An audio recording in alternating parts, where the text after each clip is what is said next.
all backed up. It's all replicated. It's all monitored. It's all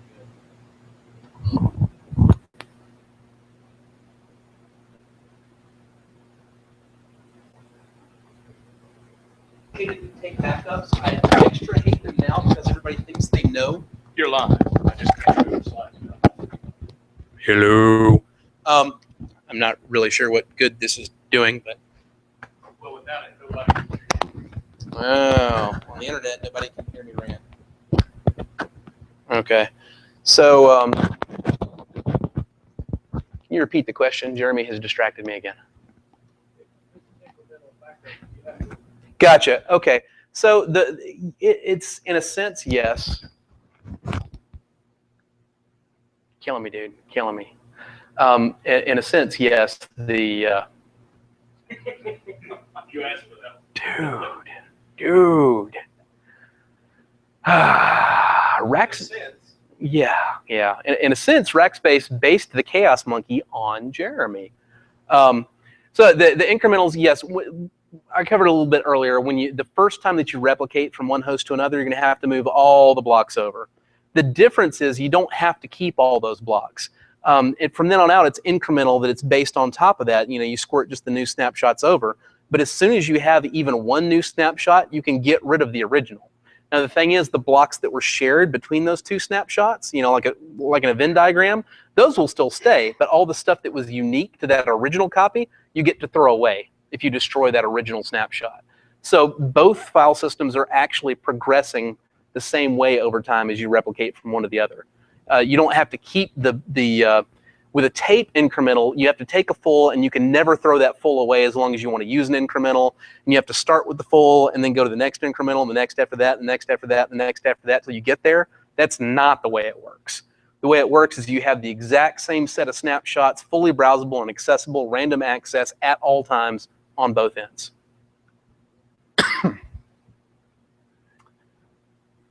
So, speaking of the replication, I mentioned ZFS has replication built in, and it does. I would love to be so awesome that I actually made the replication, but I'm not. However, the guys at Oracle, and for that matter, now at Delphix, they stopped short of what I would have considered a truly complete product. All the heavy lifting is done, but it is a complete awful pain in the butt to use as an admin. Because like I mentioned, if you want to do the incremental replication, you have to know which snapshot you're starting from and which one you're going to. Well, in order to know that, you need to know what snapshot is the newest snapshot that's present on both the source and the target. So first you got to do your research on that and figure that out, and then figure out what the newer one is that you want to move over. And if you want anything that's been done since the last snapshot, you actually need to take a new snapshot to make sure you capture all the way up to date right now. You piece all that together and you pipe it through SSH and you do this and that. Dude, it is just a nightmare. I mean, I would sit down for 5 or 10 minutes just to do one of these replications. Like, not the time that the replication took, but the time that it took for me to do all the research to figure out what I was doing to type the commands. And, then I'd type them and have to type them again. So what Syncoid does is it makes all this super, super easy. What you're looking at here is a little bit of a demonstration of ZFS replication itself, how powerful it is, and also a demonstration of Syncoid and how easy it makes the whole process. So this is one of my favorite customer stories, because for these guys, they've got a server on site in their office, and one of the owners has the backup server sitting in his upstairs living room, stuffed behind his TV where his kids can't get at it. That works for them. That gets the backups off-site. The office can burn down, or somebody can steal the servers or whatever, and we still got absolutely everything, all these lovely snapshots, whatever, on the box that's sitting in Trey's house in his upstairs living room, right? Now, the thing about this is, this customer, as we can see right here, the live data set for their server is 2.14 terabytes. That's just all the stuff that's current right now. That doesn't count snapshots. If you count the snapshots, we're up to 2.5 terabytes over here. The first line up here, I ran an iPerf from Trey's house to their office, and we can see a whopping 1.15 megabits. Woo! We sprung for the good DSL from 2001. So normally, if you ask somebody, okay, well, how do I back up my 2.5 terabytes over a 1 megabit DSL connection? The answer is, you are really, really dumb. You don't do that. We're about to do that. So what we actually do here is We've done our little ZFS list, whatever. But this is the one command you need right here, Syncoid, root at, and this is actually, this is a pull backup. Syncoid can handle either pull or push backups, meaning you can run it on the source and push a backup out to the target, or you can run it on the remote end and pull it in from the source. I prefer pull backups because that way you can make your backup server like really just completely inaccessible over the internet, and it doesn't trust anything or anybody, and it goes out to production and pulls things in, which is usually a better idea security-wise because you have to do all kinds of ugly things on your actual production box to allow those stinking meat bags access to it, and it brings in all these security problems. Whereas your backup box, none of the meat bags have to look at that thing. So you can just lock it down as tight as you want and just make your production box trust it and know that nobody's gonna mess with your backups. But anyway, here we're pulling Syncoid root at onsite images file server to backup file server on the local box. And it tells us what snapshot it's going from into, and it's going from 10 o'clock the night before to 1:30 that afternoon, which is about 912 megs worth of data. And it completes in 13 minutes and 36 seconds. So we did a daily backup of over 2 terabytes of data over the world's crappiest DSL line in 15 minutes. And that's what they actually do every night. I don't know of any other way to do that. That's a large part of the reason that I went to the trouble to put all this stuff together, because I literally knew no other way to accomplish it, and I was tired of telling customers, no, you can't do that. Now I don't have to tell them that. We can, we do, it works. All right, so let's talk topology. Obviously, in this example we just talked about, we've got the production host where all the VMs live and where all the work is actually done, inside the office where all the people work. And we've got the offsite disaster recovery host, which in that case was, you know, in one of the owner's houses. And we do a daily offsite replication over a VPN tunnel, right? Well, this is pretty cool because obviously, you know, we talk about offsite DR. And in my experience, everybody talks about offsite DR, and how well they actually do it, a little iffy. In this case, it's very easy to do the offsite DR. Like I said, it happens in 15 minutes a night every night here. But we can do better than this. This is cool, don't get me wrong, but we can do even better. What I'm starting to get a lot more done, even in fairly small businesses, is you've still got your production box and you've got your offsite DR host, but in places where you've got a lot of people working and downtime is expensive, it's kind of neat to also have a hot spare inside the same office. Ideally, your hot spare is the exact same hardware as your production host. You're replicating to this sucker hourly, or maybe even more frequently, over your LAN, you know, gigabit or whatever you got right there inside the office. The idea being, maybe I'm up here, you know, 120 miles or so away from, you know, where I normally live and work, and I get a call, you know, oh, and my phone's vibrating in my pocket. Oh crap, you know, customer's server is down. Maybe the motherboard caught on fire. Well, maybe I can't replace that thing today. Maybe it's going to be tomorrow. Maybe it'll be a couple days. Maybe there's special parts in that. Maybe I'm on vacation, whatever. Well, if they've got a hot spare in the office, it's getting replicated hourly anyway. I can just get on my phone and SSH in there and fire up the VMs on the hot spare, and it's on the same network. The VMs boot up with the same IP addresses bound. And other than you're rolling back to the top of the hour, everything just proceeds like normal without even waiting for you to come in there. So I really, really like this topology, and I'm trying to get more and more of that out there. All right, finally, so monitoring really is crucial. If you want to have this kind of reliability, you want to have no surprises, you want to know what's going on, you have to be doing active monitoring. You can have the best backup technology in the world, but if you're not paying attention to it, over the years, eventually, something will go wrong. You won't notice it. It will continue having gone wrong for 6 months until something catches on fire, and then you'll have that uncomfortable conversation where you say, hey, customer, the backup stopped working 6 months ago, and you figure out where to go from there. Nobody wants that. Nobody wants that. Nagios keeps this from happening. So what we're looking at here is we're looking at a, this is actually on some demo hardware that I carry around at conferences, but this is a good mock-up of my actual production Nagios setup. And we're looking at demo.backup.vpn as a host that's being monitored from this Nagios instance. It's a full-on Sanoid host. And we can see that our SSH service is up and running. We can see that we've got plenty of disk space on our mounted volumes. If we didn't, we'd have a yellow or a red warning or a crit there. Our root disk is fine. Here's where it gets interesting. Look here, Sanoid check storage pool health. If I had a disk drop out of my redundant array, because of course I'm using redundant arrays, I would get a warning or a critical there. So instead of having a disk drop out of your array and you don't realize it until 6 months later when the other disk dies, you know immediately, because this thing is hammering that server all day long going, hey, are your disks okay? Are your disks okay? Are your disks okay? If it ever says no, my phone starts vibrating in my pocket. The next interesting one right here, Sanoid check snapshot freshness. That's exactly what it sounds like. When we look over here at the output, okay, all monitored data sets, backup images Ubuntu, backup images Windows 10, backup images Win 2012 have fresh snapshots. Now, in that Sanoid.conf file that we looked at before, you can set your monitoring levels as to how old of a snapshot will you tolerate. On your production host, you might say, well, I need an hourly snapshot within the last hour. All right, I'll give you like, 61 minutes. But beyond that, I need to be getting warnings and crits. On your offsite backup host, where you only replicate the snapshots in once a day, you might say, well, my newest hourly backup there, that can be a day old, and I'm fine. But you can set all these levels right there in that Sanoid.conf file, because that actually controls how your Nagios plugins work as well. So again, your backups, just like your storage health, if you're not getting backups, your phone's vibrating in your pocket and pissing you off. So that's actually part of ZFS. ZFS is the full storage system, which includes all the topology.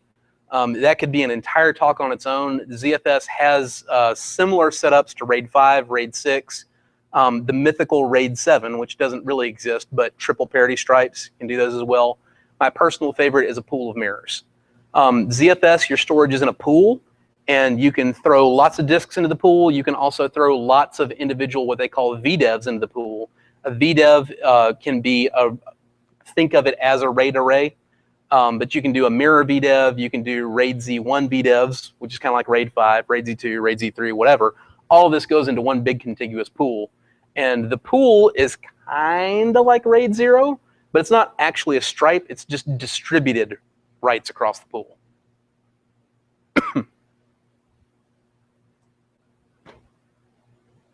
Anybody? Anybody still awake?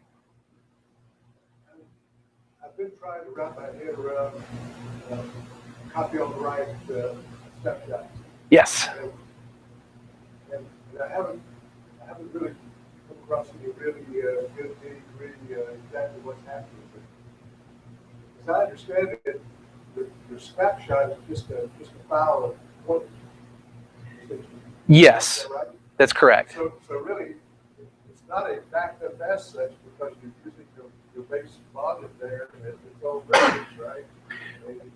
Right. By itself, it's only by itself, a snapshot on the same host serves some of the same functions as a backup, but no, it should not be considered a full backup because it's on the same disks, it's using the same blocks, the same everything. What I'm wondering about, I'm assuming the ZFS takes care of all this, but when you take a snapshot, I visualize the snapshot growing over time as files change. Is that right? Sort of. The snapshot doesn't actually grow. The snapshot is the same set of immutable. I'm getting there. The snapshot itself doesn't ever grow. The snapshot is immutable. However, if we go back a little bit earlier to our, no, too far. Okay, so if you go here and you see this used, available, and refer, your refer is never going to change in a snapshot because the snapshot is immutable.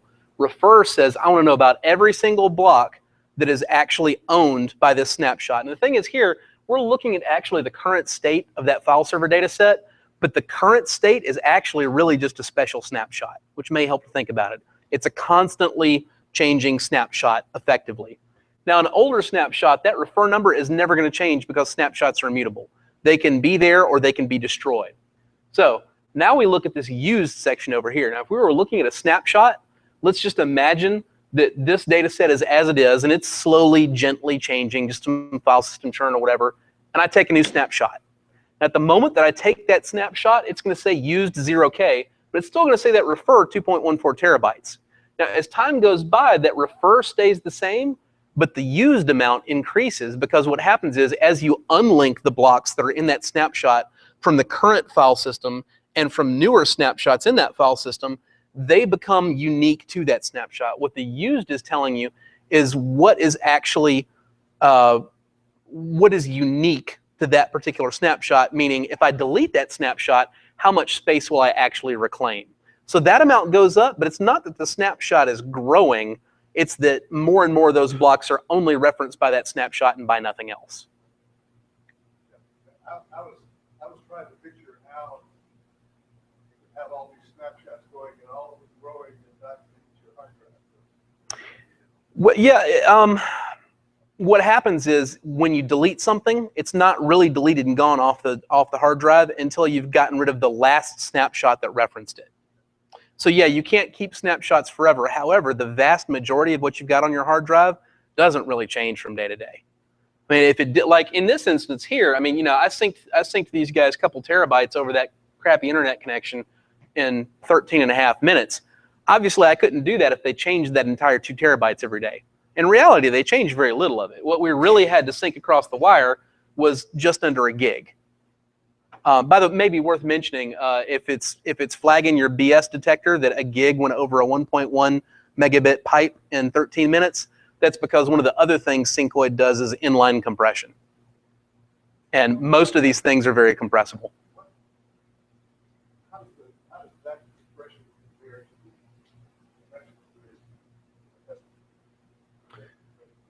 Well, it is the compression you're accustomed to one way or another. Syncoid can use LZO stream compression, which it uses by default. LZO is not very efficient in terms of how much compression you get, but it is just stupid fast to the point that even if you're using solid state hardware, it's a win to have LZO compression on disk, because your CPU can still compress the data faster than you can push it on the SSD or pull it back off again.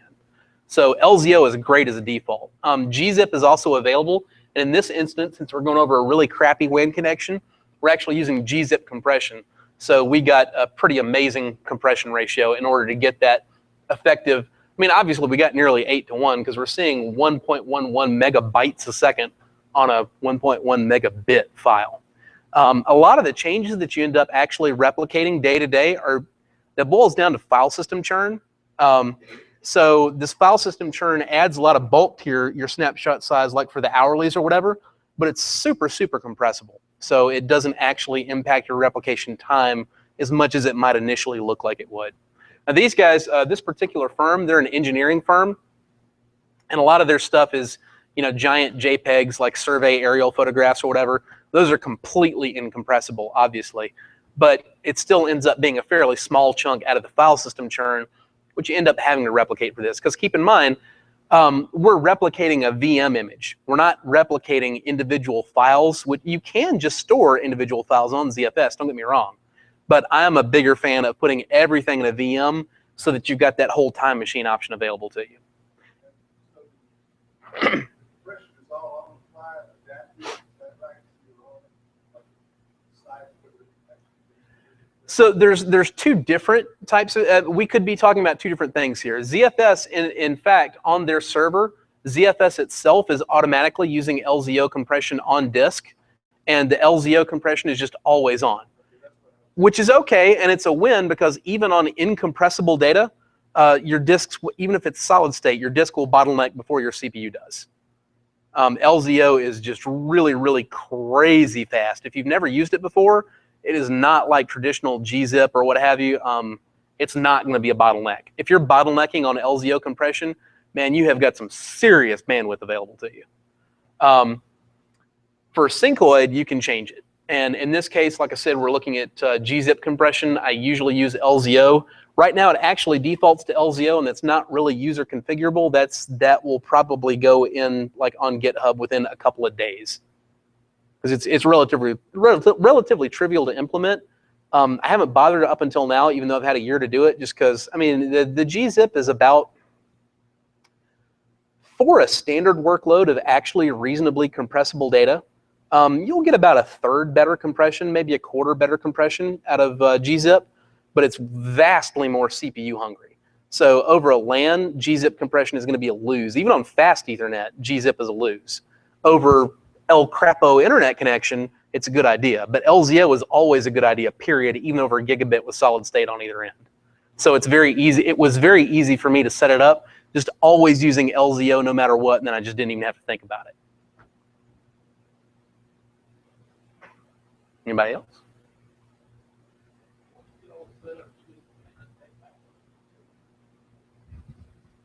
Yeah, done with them.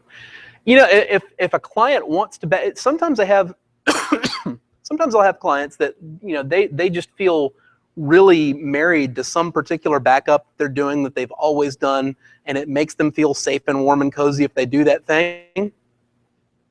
Do that thing. That makes you feel better? Awesome. There's nothing stopping you from running Windows Backup or Symantec Enterprise or whatever on these VMs, just like you always would have done. It's just that, you know, when the crisis actually comes down to it and it's time to restore something, yeah, I'm not messing with all that. I'm just going to, you know, roll it back and reboot it, and life's going to be good to go. Because even if I have to go all the way from the offsite box to insite, dude, I'll be done in 15 minutes, and you're still going to be messing around with those tapes, you know, 4 hours later. So,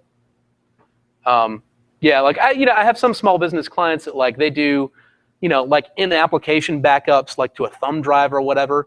And, you know, you can see like, you know, they kind of get nervous. You know, if you say you don't have to do that anymore, say, hey, you know, if you want to do that, I will never try to talk you out of making a backup. Anytime you feel like it, make that backup. It's just that, you know, when the time inevitably comes that, you know, that backup is no good and yada, yada, yada, and whatever, I can rely on this. I can't rely on I can't rely on the owner or the secretary or somebody's kid or, you know, whoever is supposed to stick the thumb drive in at the end of the day and do the magic and actually see if the backup was there and actually do a test restore every now and then and all these other things you got to do to make, you know, the whole process for traditional backup and restoration actually reliable. Yeah, all that ain't going to happen. That's always just going to be a guess and a hope. This, you know what's going on. You're monitoring what's going on. You know it'll be there. You know how it's going to work. And you can, and you actually should do your test restorations. I mean, all this stuff is, you know, very reliable, and you can't get half a backup. With all that said, you absolutely should still test your backups every now and then. But the great thing is, you can literally just shell right into your remote box that's, you know, sitting off in the other office or in the owner's home or whatever, and connect to that with Virt Manager and fire up that snapshot in a VM on an isolated network right there where it is, and know in 10 seconds, is my backup good? Maybe, you know, see the desktop. Is that not good enough for you? Maybe it's not. Maybe it shouldn't be. Whatever your critical app is, fire that sucker up. Browse around in it. Look at some data. Do whatever you need to do to assure yourself this is a good backup. You can do it in seconds or minutes instead of in hours.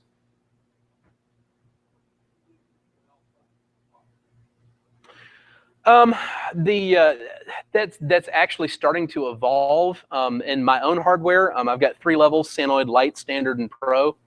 And the Sanoid Lite is a good choice for an offsite box, assuming. So the thing about this is, so the Sanoid Lite is actually just an AMD 6-core consumer grade processor and 16 gigs RAM.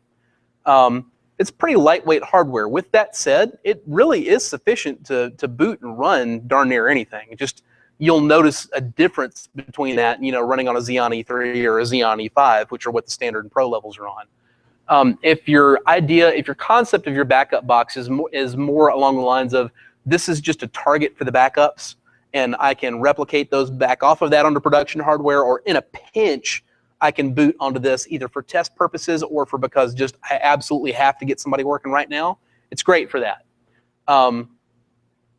But for some people, like if your idea is no, my expectation is, you know, if this thing catches on fire, I want to immediately boot up and be running again on this other one, then ideally you want identical hardware and backup in production, or if not identical, then, you know, at least as close to it as you can get.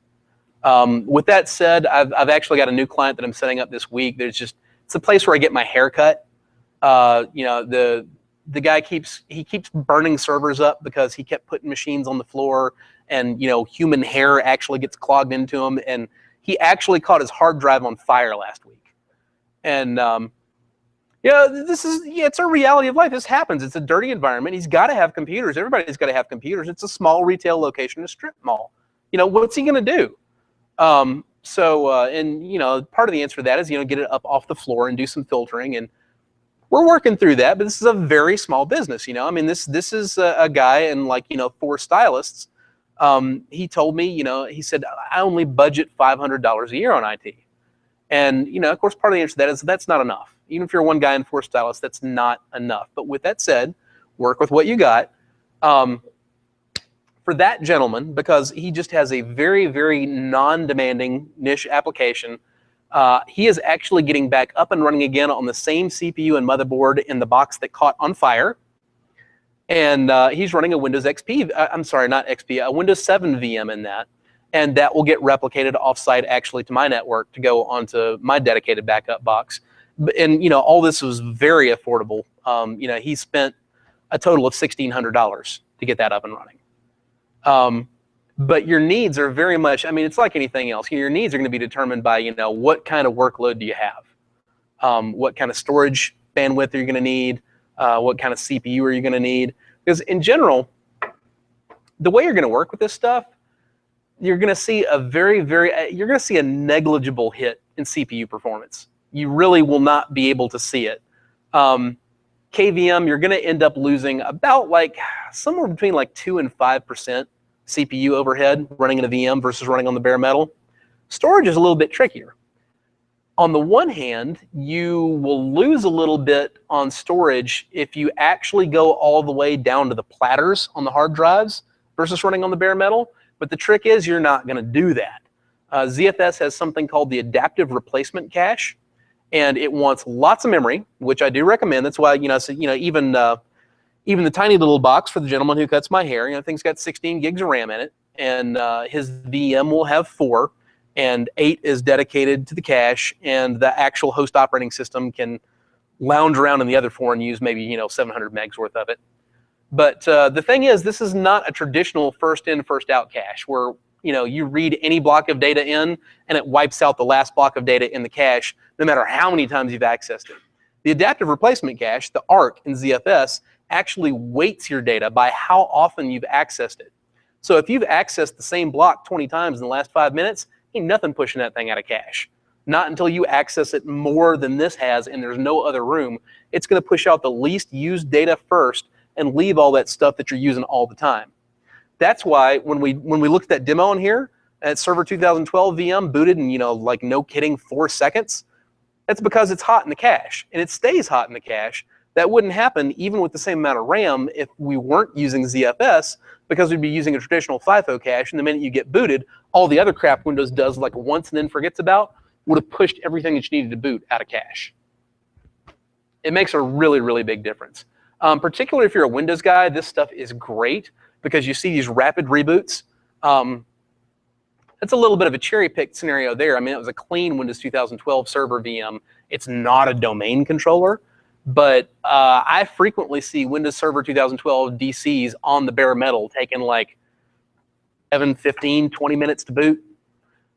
You P2V that box onto Sanoid, which we actually just did for one of Kevin's customers recently, and that same DC that took 15 or 20 minutes to boot now boots in 1 minute. And I'm looking at it going, a minute, what's getting? Kevin's like, this is awesome. Yeah. You had one. Yeah, so in your original UCLUG mailing list post back in November, you had mentioned this is actually hypervisor-agnostic. You don't have to use Immedion. That's still the case, though? Yeah, that's the case. So Sanoid itself really, I mean, I didn't do anything to the hypervisor. I didn't do anything to the management tools. Dude, it's KVM and Vert Manager. Now, the thing about that is, if you want to use a different hypervisor, there's not really going to be much of any way to do it and also have, we look at topology here. We're looking at converged infrastructure with hypervisor and storage on the same box. That's going to be difficult or impossible to accomplish with a different hypervisor. You mentioned that you can just mount up to ZFS or iSCSI. Sure, and then it's not converged infrastructure. Then you're back to the traditional setup where you've got a storage stack and you've got a hypervisor stack over here, and you need to have your storage transport layer, which certainly should be separate, you know, from the network that your clients can access. Hopefully, it's higher bandwidth, lower latency, 10 gig Ethernet or InfiniBand or whatever. You know, I mean, yeah, you can absolutely do that. If all you want to do is just kick EMC to the curb and use this instead, knock yourself out. I love the convergent infrastructure aspect of it, and also being able to kick that 10 gig fiber switch to the curb and just run everything over localhost. It makes your management super, super easy, because once you just say, okay, well, that's what I'm doing. I'm doing convergent infrastructure. Even if you need to scale up, add another box. Every box is self-contained. Or if you take it a step further, you say that, well, my individual unit is one on-site box and one off-site DR box. Add more. You don't have to worry about the VMs on this box impacting the VMs on that box badly when they just really thrash the shared storage that both of them. No, because it's all in the box. Everything you need's in that box. If one of your VMs is really thrashing the heck out of this one and impacting some other ones badly, move that one out to a different box. It's that simple, and you don't have to do as much like crazy tearing your hair out engineering and, you know, what's impacting which, and why is now like my entire cloud is just going to crap because somebody is thrashing all the platters on my SAN. All that stuff goes away. But yeah, again, if you want to do it the traditional style and you've got a storage stack and you've got a compute stack, you can absolutely just use Sanoid for the storage stack, because really, truly, ego to the side, all I really did is write a couple Perl scripts, and they manage the snapshots and they manage the replication, and they make it easy to do all that with policies rather than doing what I did for a year or two before that, which is just like sit there at the command line and, you know, write 50 jillion cron tabs and, you know, try to manage all that mess, which was still awesome compared to not doing any of all this at all. But after a couple of years of that, I was ready to be able to standardize and say, okay, all I need to do is just look at one little TOML file and see that I've got, you know, 8 VMs and they all say use the production template, done, move on, I know everything's perfect. Yeah, we've got a question about SSD drive. Mm-hmm. I know you like to use those on your device. Yes. But with my situation, I've got a basically just a file server. Mm-hmm. Server doesn't do a whole lot of heavy lifting. Mm-hmm. And since the bottleneck there is my gigabit network, I don't really see an advantage in using SSD. Then don't. Do you agree with that? How much storage do you have? About 2 terabytes. I would, you know, That's what I would need. I probably have past that, but I'm yeah. I would do my darndest to throw solid state at that anyway, because it's more reliable as well as being faster and, you know, yada, yada, yada, super awesome, whatever. But when it boils down to it, really what you're asking is a question of budget. There's no question that solid state thrashes the living hell out of spinning Rust in every conceivable metric other than cost per gig. If you can afford the cost per gig of solid state, stop thinking, do the solid state. If you can't afford it, Rust. thinking the difference would be like an extra box or not an extra, or like that third box. You know, at the couple terabyte level, it's not that bad. You can do like Samsung 850 Evo 1 terabyte solid state drives for, you know, like $500 or so right now.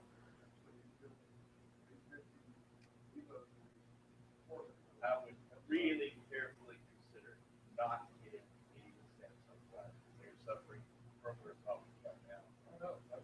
I've got a lot of them. I haven't had any of those problems people talking about. I've seen the problems that he's talking about. They're not that bad. Like, I mean, you have some performance issues where I mean, the worst case scenario really with the Samsung firmware bugs is your performance, you know, starts dropping again, but it still stays way the hell above what Rust would have been. And the fix for it is apply the new firmware and you're done. Now, Crucial's firmware bugs, on the other hand, There's it's roughly a 50% fix rate on the firmware. They're still telling customers that the firmware doesn't fix it, and you need the performance that the drive is rated for to effectively do the equivalent of the defrag on the drive to force it to read right over. Mhm. Basically, if you don't know what it is on the Samsung drives, if you write data to the SSD and then leave it there long enough, like months and months, the voltage of the actual stored data slowly degrades over time, and so the controller's going and doing a whole bunch of ECC error correction as fast as the chip on the SSD will go. So your read speed just falls off a cliff on some of these drives. That reminds me, since reading your article, I'm paranoid about bitrot. Mm-hmm. Which is kind of speaks to what he was talking about also. Do you think you have that problem solved in ZFS? Is that the answer? Yes. If you get bitrot, you'll know about it. You need, I mean, you basically, in order to get bitrot on ZFS, assuming that you're maintaining parity or redundancy so that you have something to actually correct the errors with, for an error to slip by unnoticed, what you have to do is you have to force an SHA-2 hash collision, which is possible, but I mean, it's like 10 to the, it's not actually 10 to the 77th. That's the theoretical rate. In fact, somebody demonstrated, oh, it's really, you know, just like 1 in like 10 to the 39th or something. But point is, I mean, you really, this is the kind of thing, like, in order to get the equivalent of bitrot on ZFS with the standard, and you can change out the algorithms, but with the standard algorithms to force a hash collision on ZFS so that you have a block that matches its checksum, but nonetheless was not the original block, has different bits. That's the kind of thing that, you know, guys like Tim build boxes with like 20 graphics cards in them to sit and crunch for, you know, a month to try to figure out how to do that on a block. So the odds of that happening just because your box is, you know, sitting there in your living room and, you know, the cosmic ray of doom hit it. What suggestions do you have for those hard drives that you're using to store archives information in our platform? Keep them live all the time. I mean, honestly, yeah, it's a tough question, and nobody wants to hear that. Nobody wants to hear, oh, I don't want to use it. But when you look at the actual costs of doing anything different, like if you speak to professional archivists, most of them are mucking around with these like special CD-ROM or DVD-ROM disks that are supposed to be designed to last 50 years, and they've supposedly passed the accelerated aging test that sort of kind of verify that they should last that long, but you won't really know unless you actually take those disks and read them every once in a while. And you have to actually go and take the disks and duplicate them before that expiration and verify all this stuff. You have to have all the checksums and do all the things. And meanwhile, you have to actually, you know, pay some poor meatbag to wander around and deal with all this crud. Well, that's not really gonna happen. Assuming it does happen, you have now spent more and like people wandering around and doing weird random things with all this stuff and screwing it up at human typical error rates than it would have cost you to just have low power servers running, doing the checksumming and, you know, actually checking these things in an automated fashion. Run a scrub once a month. Dude, it is way cheaper to say ZFS scrub blah.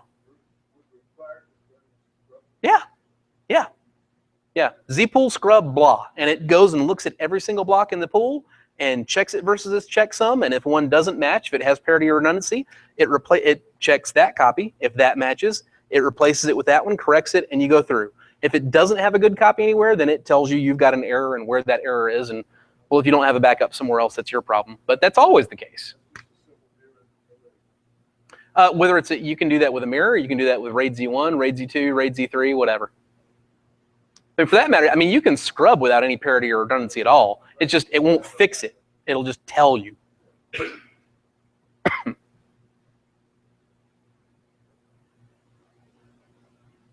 on. Actually, my wife is tapping the babysitter is expiring invisible wristwatch at me. So I think I'm done. Well, thank you, Jim. Wow, I haven't done that in a long time.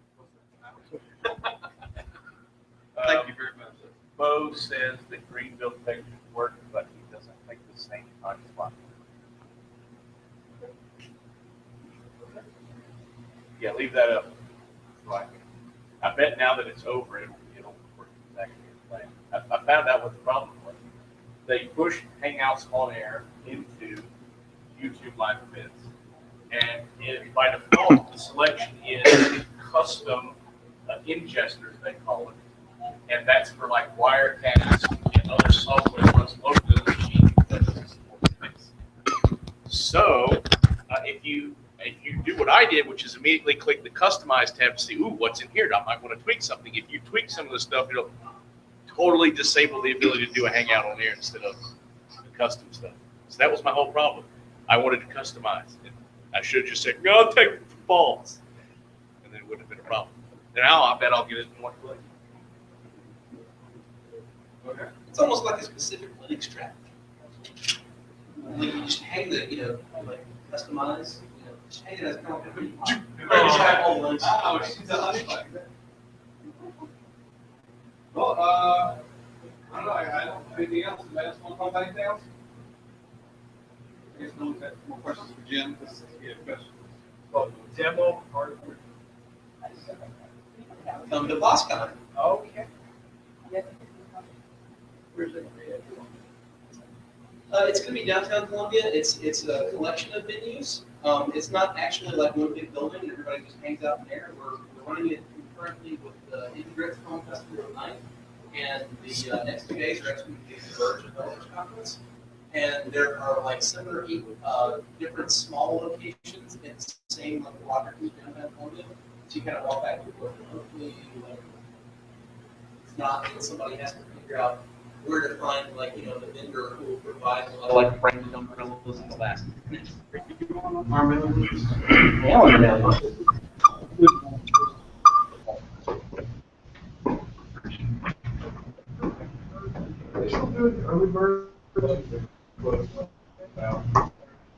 Oh, what a shock.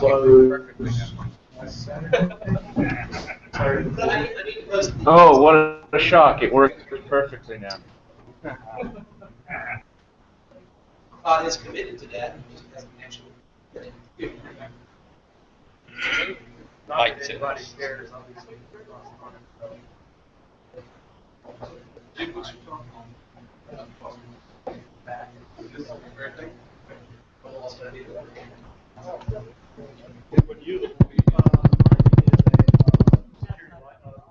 Nope, not even a little bit.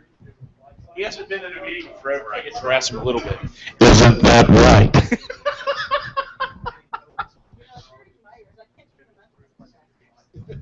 I'm surprised. I was worried those were going to be too small for the conference, but I'm at half volume on the mixer. So I think they'll probably do for the rooms. I was like, man, that looks a lot smaller than I thought it did on Amazon. But it's pretty loud. Bring your own racks. Crazy thing is purchasing all the equipment, even including 2 laptops per room, is about break even with your rental costs. Traditionally, we go up to you afterwards. Welcome to. I'm a horrible sales guy, so they're considerably banged up. In my pocket. Here you go.